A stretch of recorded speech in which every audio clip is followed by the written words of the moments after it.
Hey friends, good morning. Welcome back to our YouTube channel Pihu and family. So कैसे हैं आप सब? I hope you all are doing well. और आज है ट्यूसडे, या आज है वेडनेसडे। और ये मैं ब्लॉग शूट कर रही हूँ दिवाली के 2 दिन बाद। दिवाली के बाद मुझे टाइम नहीं मिला था क्योंकि घर बहुत मैसी हो गया था और चीज़ें पता ही है आपको, इधर उधर हो ही जाती हैं फेस्टिवल की वजह से। तो मैं 2 दिन से ब्लॉग शूट नहीं कर पाई थी और कुछ स्पेशल भी नहीं था। गोवर्धन पूजा था बट मैं क्योंकि मैं यहाँ पे हूँ बेंगलोर में, तो यहाँ पे हम लोग अच्छे से सेलिब्रेट नहीं कर पाए थे क्योंकि यहाँ पे पूजा वगैरह कहीं होती नहीं है।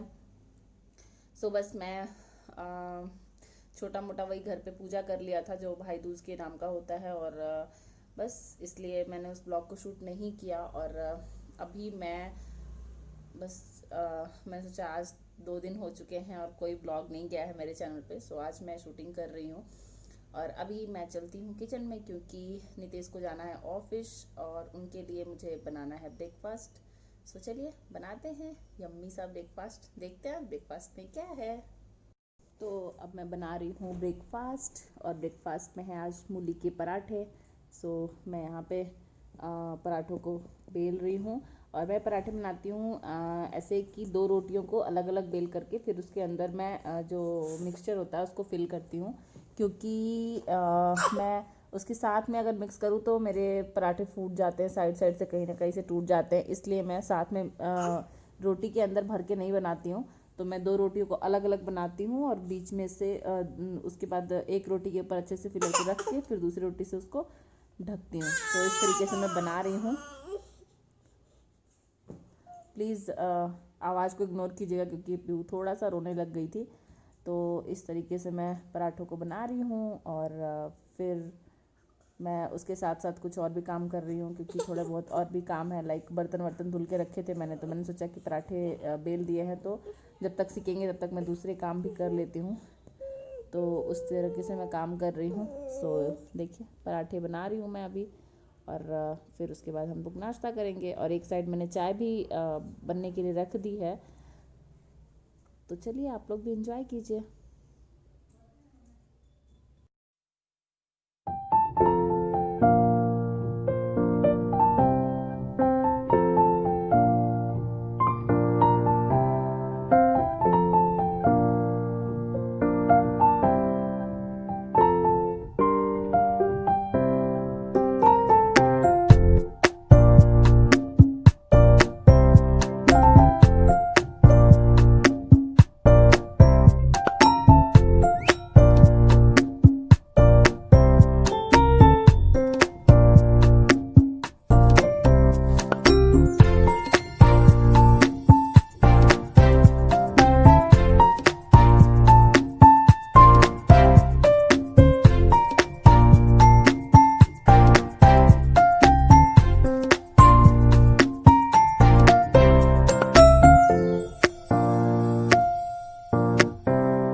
Friends, I am back now. So अभी मैंने ब्रेकफास्ट कर लिया, बना दिया, और मैंने बनाए हैं आज मूली के पराठे। अब आप लोगों ने देखा ही है वीडियो में। सो नितेश जा चुके हैं ऑफिस और मैंने सोचा कि मैं थोड़ा बहुत काम फिनिश कर लेती हूँ, क्योंकि पता ही है पीयूष होती है तो कुछ काम हो पाता है, अदरवाइज़ नहीं होता है। सो अभी पीयूष सो रही है, ये देखिए मैंने दोनों साइड से पिलो लगा दिया है ताकि वो सोए और डिस्टर्ब ना हो। सो वो सो रही है तो मैंने सोचा कि मैं थोड़े से कपड़े प्रेस कर लेती हूँ, क्योंकि काफ़ी दिन हो गए कपड़े मैं प्रेस नहीं कर पाई। रीज़न क्या था कि ये भी ऑफिस नहीं जा रहे थे, काफ़ी दिनों से घर पे ही थे, ऑलमोस्ट 2 वीक से ये वर्क फ्रॉम होम कर रहे थे, क्योंकि कोई खास काम नहीं था। ऑफिस तभी जाते हैं जब ऑफिस में कोई बहुत ज़रूरी काम होता है, अदरवाइज़ ये वर्क फ्रॉम होम ही करते हैं। सो इसलिए मैंने सोचा कि मैं इसलिए टाइम नहीं निकाल पाई कपड़ों को आयरन करने के लिए, और वर्क फ्रॉम होम था तो इतने कपड़े हो भी नहीं पा रहे थे। मोस्टली कपड़े उन्हीं के होते हैं आयरन करने के लिए। सो फिर भी बहुत टाइम हो गया था, ऑलमोस्ट 15-20 डेज़ हो गए थे जब मैंने इनका कपड़ा प्रेस किया था, और अभी बहुत सारे कपड़े पेंडिंग हो गए थे, धुल धुल के रखे जा रहे थे, प्रेस नहीं हो पा रहा था। तो मैंने सोचा कि अभी पीयू सो रही है, मैं फटाफट कपड़ों को प्रेस कर लेती हूँ। और हाँ, मैंने दिवाली के दिन आप लोगों से कहा था कि कुछ सरप्राइज़ है आप लोगों के लिए। सो आज मैं वो सरप्राइज़ रिलीज़ करने वाली हूँ। मैं आप लोगों को दिखाने वाली हूँ कि मैंने दिवाली के दिन कौन सा स्पेशल क्या किया था। और अगर आप लोग को मेरा सरप्राइज़ देखना है तो वीडियो को लास्ट तक बने रहें। सो चलिए सबसे पहले कर लेते हैं कपड़े प्रेस, और उसके बाद मैं आप लोग को दिखाती हूँ कि मैंने क्या सरप्राइज़ किया था। आप लोगों के लिए क्या सरप्राइज़ है। सो चलिए फटाफट कपड़ों को प्रेस कर लेते हैं पहले।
सो फ्रेंड्स, फाइनली मेरे कपड़े हो गए हैं प्रेस, और 5 बज चुके हैं शाम के, और नितेश भी आ गए हैं। तो मैं चल रही हूँ उनके लिए स्नैक्स बनाने, और मेरा भी कुछ खाने का मन कर रहा है कि शाम हो गई है, थोड़ी बहुत भूख तो लगी जाती है।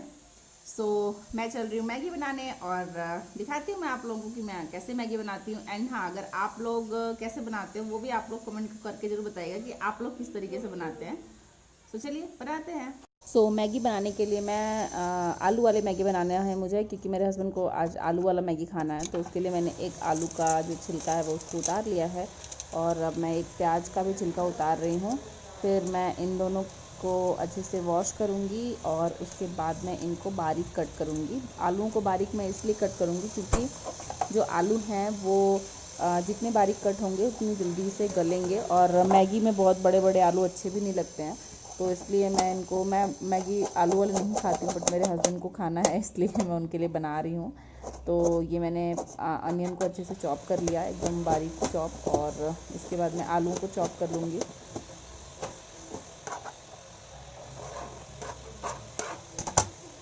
तो अभी मैं आलूओं को काट रही हूँ। और ये आलू नीचे गिर गया था तो मैं इनको उठा के फिर से कट कर रही हूँ। और मैंने कट कर लिया है। बाकी जितनी भी सब्जियों को मुझे डालना है मैगी में, वो सारी सब्जियाँ मैं धुल के ही फ्रिज में रखती हूँ। तो जिसमें मैंने ले लिया है कैप्सिकम को, और कैप्सिकम मैं बहुत ज़्यादा नहीं डाल रही हूँ, बहुत थोड़ा सा डाल रही हूँ क्योंकि मेरे हस्बैंड को कैप्सिकम नहीं पसंद है। बट फिर भी मैं डाल रही हूँ क्योंकि हरी सब्ज़ी जितनी ज़्यादा डाल दो उतना अच्छा होता है। और मैगी भी हम लोग बहुत कम खाते हैं, तो जब भी मैं बनाती हूँ तो मैं बहुत सारे वेजिटेबल्स डाल के ही बनाती हूँ। और इसके अलावा मैं थोड़े से बीन्स डालूँगी इसमें। तो मैं बीन्स को अलग कर रही हूँ कि मुझे कितने बीन्स डालने हैं। तो 4-5 बीन्स मैं अच्छे से एकदम बारीक चॉप करके और मैं बीन्स डाल दूँगी। और मैंने लिया है इसके अलावा गाजर और टमाटो। तो अब मैं गाजर को भी कट करूँगी। तो गाजर मैंने पहले छोटे छोटे टुकड़ों में काटा, फिर मुझे याद आया कि लंबे लंबे अगर गाजर में कट करूँगी तो वो ज़्यादा अच्छे लगेंगे। तो इसलिए मैं गाजर को थोड़ा लंबा लंबा कट कर रही हूँ। और ये जब मैगी में लंबे लंबे गाजर, लंबे लंबे कैप्सिकम आप डालो तो बहुत देखने में बहुत अच्छा लगता है। मैं कैप्सिकम भी लंबा लंबा ही डालती हूँ, बट आज मैं भूल गई इसलिए मैंने छोटे छोटे कट कर दिए। और देखिए मैं टमाटरों को भी बहुत बड़े लंबा लंबा ही कट कर रही हूँ, क्योंकि ये सारी चीज़ें सब्जी जितनी भी सब्ज़ी आप डालो जितना लंबा लंबा कट करके डालो अच्छा लगता है देखने में मैगी में। सो ये मैंने टमाटर को भी कट कर लिया।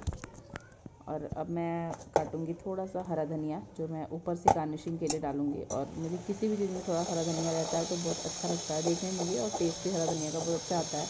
और जो इस टाइम के धनिया आते हैं मतलब सर्दियों में, वो टेस्टी होते भी हैं, अच्छा उनमें फ्लेवर आता है। सो चलिए स्टार्ट करते हैं अब मैगी बनाना। तो मैगी बनाने के लिए मैंने रख दिया है कढ़ाई गर्म होने के लिए। उसमें 1 टेबल स्पून मैं डालूँगी रिफाइंड ऑयल। और जब ये ऑयल गर्म हो जाएगा तो उसमें डालूँगी थोड़ा सा जीरा। और बस जीरा जैसे ही गर्म होगा इसके बाद वो अपने आप तेल से ऊपर आना तक मतलब जीरा हो गया है। अब इसमें मैं डाल दूँगी कटा हुआ अनियन। और अनियन को मैं थोड़ा सा भून लूँगी, लाइक ट्रांसलूसेंट होने जितना ही भूनूँगी, बहुत ज़्यादा नहीं भूनना है मुझे इसको। सॉरी आप लोग प्लीज़ वॉइस को इग्नोर कीजिएगा, क्योंकि मेरे हस्बैंड जो हैं वो पापा जी से बात कर रहे हैं, मतलब मेरे फादर इन लॉ से बात कर रहे हैं, तो इसलिए उनकी आवाज़ आ रही है, तो प्लीज़ उसको इग्नोर कीजिएगा। और अब मैं उसमें देखिए ये थोड़ा सा अनियन ट्रांसलूसेंट हो गया है। अब इसमें मैं जितनी भी सब्जियों को रखा है मैंने, वो मैं सारी सब्जियों को इसमें एक साथ डाल दूँगी। पहले मैंने आलूओं को डाल दिया है और अब मैं गाजर डाल दी हूँ। फिर मैं जितनी भी बची हुई सब्जियाँ हैं सबको एक साथ इसमें डाल दूँगी। और फिर इन सब्जियों को मैं अच्छे से मिक्स करके मिक्स करके और फिर ढक के पकाऊंगी। और हाँ, इस टाइम पे इसमें थोड़ा सा मैं डाल दूँगी नमक।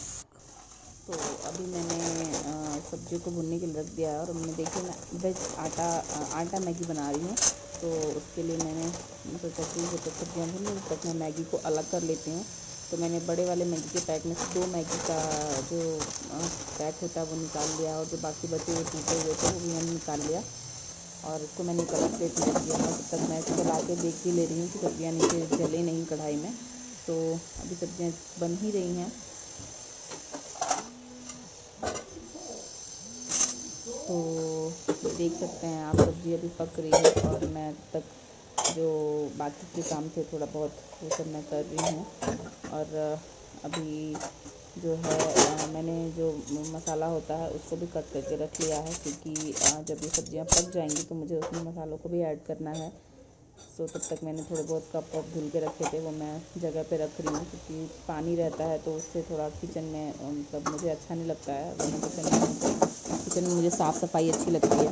तो मैं बार बार सब्जियों को चला के देख रही हूँ कि सब्ज़ी हो गई है या नहीं, क्योंकि आलू पकने में थोड़ा टाइम लगता है। बाकी सब्जियाँ तो हल्की हल्की सी क्रंची रहती हैं तो ही अच्छी लगती हैं, बट आलू क्रंची नहीं अच्छा लगता। तो मैं अभी आलूओं को थोड़ा पकने का टाइम दे रही हूँ।